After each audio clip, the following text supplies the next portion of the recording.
उन जवानों की। मैंने शायद इससे कबल भी कहा हो अपनी तकरीरों में, फिर मैं आज दोहराता हूँ। एक नौजवान है, आज भी मैं बच्चों से कहता हूँ, वक्त को गनीमत जानो मेरे अजीज बच्चों। जो अल्लाह ने तुम्हें माँ बाप की दौलत से नवाजा है, ये दोबारा नहीं मिलते। एक बार इनका जनाजा निकल जाता है तो दुनिया में अंधेरा छा जाता है। फिर दोबारा बाप की जैसी कोई छत भी नहीं मिलती और माँ के जैसा कोई साया भी नहीं मिलता।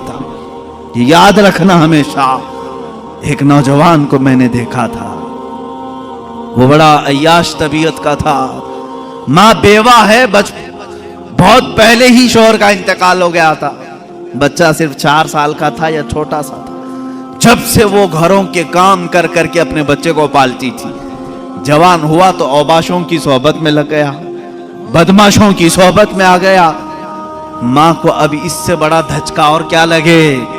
एक दिन आई थी मेरे पास रोते हुए, कहा गजब हो गया, जिंदगी ने पहले ही मेरे से शोहर की जुदाई, और मैंने ऐसे अय्याम काटे कि लोगों के जूठे बर्तन धोए इस उम्मीद पर कि एक बेटा है जवानी में, ये जब पहुंचेगा तो मेरे बुढ़ापे का सहारा होगा। लेकिन मुफ्ती साहब ऐसा हो गया कि मेरा बेटा बदमाशों की सोहबत में चला गया।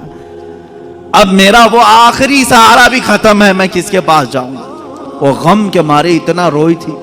मैं जब भी आज याद करता हूँ उस खातून को तो मुझे तन्हाई में रोना आता है। मैं जितनी कोशिश हो सकी, मैं कोई बहुत बड़ा मुअस्सिर आदमी नहीं हूँ, एक छोटा तालिब है। सोचा कि उस नौजवान बच्चे को बुलाऊं। उसके साथ मैंने थोड़ा वक्त गुजारा, उसे समझाया तेरी माँ की कदर और कीमत क्या है। वो एक बेवा है, एक बेवा है। वो 4 औरतों के साथ बैठने में शर्म करती है।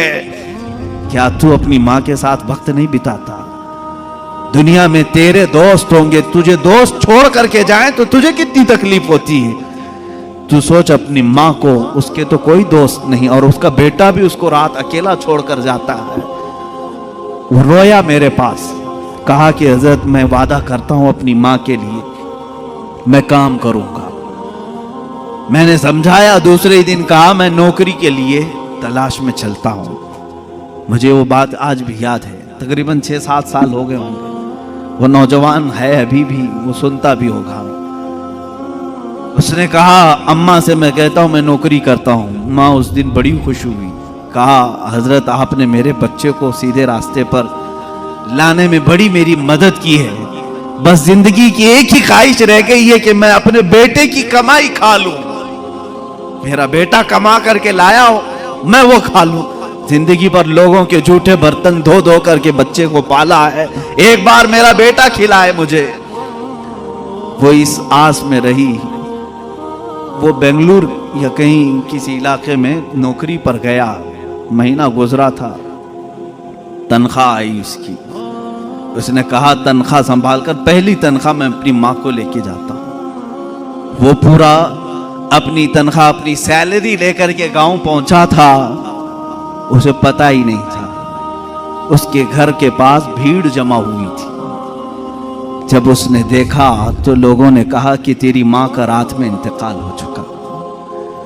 उसने वो पैसों का लिफाफा अपनी माँ के कदमों में रखा। आज तक जब कभी वो मिलता है तो फूट कर रोता है, कहता है मेरी माँ इसी आस में दुनिया से चली गई कि बेटे की एक कमाई खा लूं। लेकिन मुझसे ज्यादा बदनसीब कौन है इस दुनिया में, जो माँ के कमाए हुए जूठे बर्तन को धोए हुए कमाई तो खा लिया, अपने हाथों का एक लुकमा में अपनी बेवा माँ को खिला नहीं सका। ऐ नौजवान हो, क्या इसी का नाम जिंदगी है? क्या इसी का नाम ईमान है?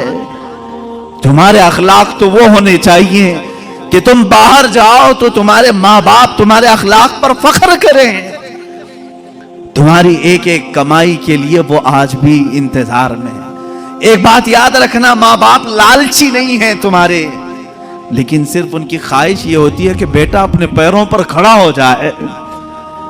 जब मुर्गी अपने चूजों को खुद खाते हुए देखती है तो खुश हो जाती है।